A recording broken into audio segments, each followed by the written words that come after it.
मेरे सभी छोटे बड़े श्रोता मित्रों को मेरा प्रेम भरा नमस्कार एवं सादर स्वागत व अभिनंदन चैनल पिटारा कहानियों का में।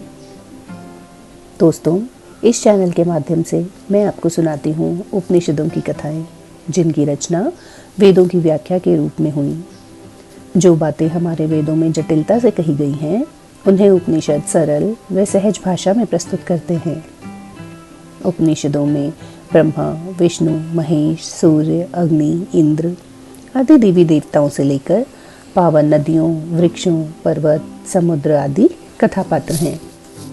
तो आप भी ज्ञान की इस दिव्य यात्रा में हमारे साथी बनिए, क्योंकि हर गाथा कुछ सिखाती है और हर सीख जीवन बदल देती है।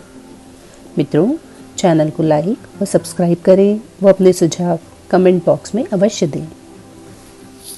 प्राचीन काल में दधीची नामक एक प्रसिद्ध ऋषि हुए। वे परम तपस्वी, विद्वान और श्रेष्ठ गुणों से सुशोभित थे। उनका विवाह गभस्तिनी नामक युवती से हुआ, जो अगस्त्य मुनि की पत्नी लोपामुद्रा की बहन थी। गभस्तिनी अपने पति का अनुसरण करती थीं और उन्हीं के समान परम तपस्विनी थीं। इस प्रकार वे दोनों गृहस्थ धर्म का पालन करते हुए भगवान की आराधना में मग्न रहते थे। एक दिन दधीची मुनि के आश्रम पर भगवान श्री विष्णु, श्री शिव, श्री सूर्यदेव, इंद्र, यम, अश्विनी कुमार, अग्नि, वरुण, कुबेर आदि देवगण पधारे। उस समय वे दैत्यों को युद्ध में पराजित करके वहां आए थे और इस कारण सभी बड़े प्रसन्न थे।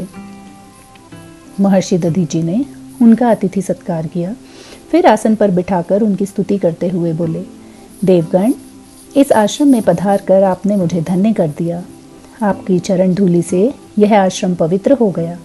मैं बड़ा सौभाग्यशाली हूँ जो मुझे एक साथ आपके दर्शन प्राप्त हुए। मैं आपकी क्या सेवा करूँ? देवगण बोले, महर्षि, आप पृथ्वी के कल्प वृक्ष हैं। आप जैसे श्रेष्ठ महर्षि की कृपा दृष्टि होते हुए हमारे लिए जगत में कौन सी वस्तु दुर्लभ होगी? मुनिवर, मनुष्यों का यही धर्म है कि वे तीर्थों में स्नान, समस्त प्राणियों पर दया और आप जैसे सत्पुरुषों का दर्शन करें। महर्षि, इस समय हम एक विशेष कार्य से आपके पास आए हैं। कृपया हमारी बात ध्यान पूर्वक सुने। हमने सभी पराक्रमी और क्रूर दैत्यों का संहार कर दिया है। इससे सभी प्राणी सुखी हैं। अब हमें इन दिव्य अस्त्र शस्त्रों की कोई आवश्यकता नहीं है, अतः आप इन्हें अपने आश्रम में रख लें। मुनिवर, यहाँ दैत्यों और राक्षसों का भय नहीं है। आपके तपोबल से आश्रम और इसके आसपास का क्षेत्र पवित्र और सुरक्षित है। आपके पास ये अस्त्र शस्त्र पूर्णतः सुरक्षित रहेंगे। आप इन्हें स्वीकार करें। परम दयालु दधीची मुनि ने उन दिव्य अस्त्र शस्त्रों को अपने पास रख लिया। तभी गभस्तिनी उन्हें रोकते हुए बोली, स्वामी, यह कार्य संकट उत्पन्न करने वाला है। यदि आप देवताओं के अस्त्र शस्त्र अपने आश्रम में रखेंगे तो उनके शत्रु आपसे शत्रुता करेंगे, और यदि इनमें से कोई अस्त्र नष्ट अथवा चोरी हो गया तो ये देवगण भी कुपित होकर हमारे शत्रु बन जाएंगे। नाथ, आप तो परम ज्ञानी और वेदों के ज्ञाता हैं। आप यह भली भांति जानते हैं कि पराई वस्तु को धरोहर के रूप में रखना तपस्वी मनुष्यों को शोभा नहीं देता, इसलिए आप यह कार्य ना करें। पत्नी की बात सुनकर दधीची बोले, देवी, देवगण ने यहाँ आकर स्वयं अपने आयुध रखने की प्रार्थना की है। वे हमारे अतिथि हैं और उनकी बात को अस्वीकार करना घर आए अतिथि को दुत्कार कर भगा देने जैसा है। अब चाहे कितने ही दुख क्यों ना आए, मैं सहर्ष भोगने के लिए तैयार हूँ। यह कहकर उन्होंने वे अस्त्र शस्त्र अपने आश्रम में रख लिए और देवगण अपने अपने लोक चले गए।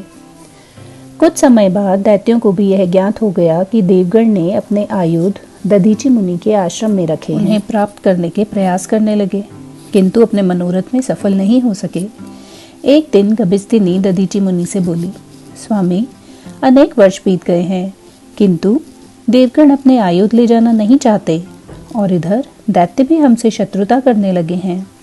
वे बड़े वीर, बलवान, तपस्वी और मायावी हैं। वे इन अस्त्र शस्त्रों को अवश्य चुरा लेंगे। इसलिए आप कोई ऐसा उपाय करें जिससे इन्हें चुराना दैत्यों के लिए असंभव हो जाए। पत्नी की बात सुनकर दधीची मुनि ने कुछ समय तक सोच विचार किया। फिर अस्त्र शस्त्रों को पवित्र जल से धोकर उस तेज युक्त जल को स्वयं पी गए। तेजहीन हो जाने के कारण वे आयुध शक्तिहीन होकर समयानुसार नष्ट हो गए।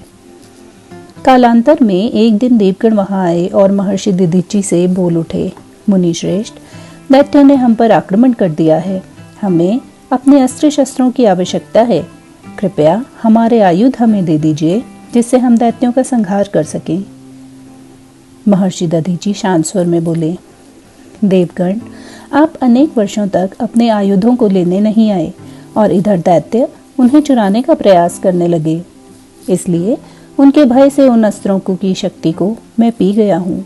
वे मेरे शरीर में स्थित हैं। अतः अब आपको जो उचित लगे कहें। देवगण पतिव्रता गभस्तिनी से डरते थे, किंतु उस समय वह आश्रम में नहीं थी। इसलिए अनुकूल अवसर जानकर वे याचना करते हुए बोले, महर्षि, आपकी दयालु की प्रशंसा बड़े बड़े ऋषि मुनि और देवगण करते हैं। आप जैसे उदार और परम दयालु महापुरुष अपनी कौन सी प्रिय वस्तु न्यौछावर नहीं कर सकते। मुनि श्रेष्ठ, इस समय सृष्टि के कल्याण के लिए हमें आपके शरीर की आवश्यकता है। यदि आप हमारी याचना स्वीकार करें तो तीनों लोग दैत्यों के अत्याचारों से मुक्त हो जाएंगे। यद्यपि ऐसा करना अत्यंत कठिन है, तथापि आप जैसे श्रेष्ठ महर्षि के लिए यह कोई असंभव कार्य नहीं है। दधीचि मुनि मुस्कुराते हुए बोले, देवेंद्र, जब एक दिन यह शरीर मुझे छोड़ने ही वाला है तो फिर मैं इसे रखकर क्या करूंगा। जो मनुष्य जन कल्याण के लिए अपना शरीर प्रदान नहीं कर सकता, वह जीवित भी मृत के समान होता है। सृष्टि कल्याण के लिए प्राण त्यागने से मुझे अवश्य श्री विष्णु के चरणों में स्थान मिलेगा। यह लीजिए, मैं इसी क्षण अपना शरीर त्यागता हूँ। यह कहकर महर्षि दधीचि ने योग विद्या द्वारा प्राण त्याग दिए। इंद्र ने कुछ गौओं के मुख वज्र के समान कठोर बना दिए। उन गौओं ने देखते ही देखते दधीचि मुनि के शरीर को चाट चाट कर हड्डियां निकाल ली और उन्हें देवगण को सौंप दिया। तत्पश्चात देवता उत्साह में भरकर वहां से चले गए। गभस्तिनी जब आश्रम लौटी तो उन्हें अग्निदेव द्वारा सारी घटना ज्ञात हुई। पति की मृत्यु के बारे में जानकर वह अत्यंत दुखी होकर बोली, मैं देवताओं को शाप देकर उनका नाश कर सकती हूँ, लेकिन ऐसा करके मैं अपने स्वामी के बलिदान को निरर्थक नहीं होने दूंगी। पति के बिना पत्नी के जीवन का कोई महत्व नहीं है, इसलिए मैं अग्नि में प्रवेश कर प्राण त्याग दूंगी। उस समय वह गर्भवती थी, इसलिए उन्होंने अपनी योग माया से एक बालक को अपने गर्भ से निकाला। फिर आश्रम की वनस्पतियों और औषधियों को संबोधित कर बोली, मेरा यह बालक माता पिता से हीन है, इसका कोई बंधु बांधव भी नहीं है, अतः आप इसकी रक्षा करें। यह कहकर उन्होंने बालक को पीपल के एक वृक्ष के निकट लिटा दिया और स्वयं अग्नि में प्रवेश कर दिव्यलोक पधार गईं। तब वनस्पतियों और औषधियों ने अपने राजा सोम से अमृत लाकर उस बालक को पिला दिया। वह बालक धीरे धीरे युवा होने लगा। चूंकि पीपल के वृक्ष ने उसका पालन पोषण किया था, अतः बड़ा होकर वह बालक पिप्पलाद मुनि के नाम से प्रसिद्ध हुआ। एक दिन पिप्पलाद ने वृक्षों से अपने माता पिता के विषय में पूछा।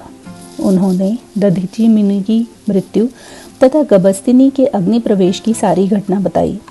तब पिप्पलाद मुनि क्रोधित होकर देवताओं से प्रतिशोध लेने के लिए उद्यत हो गए।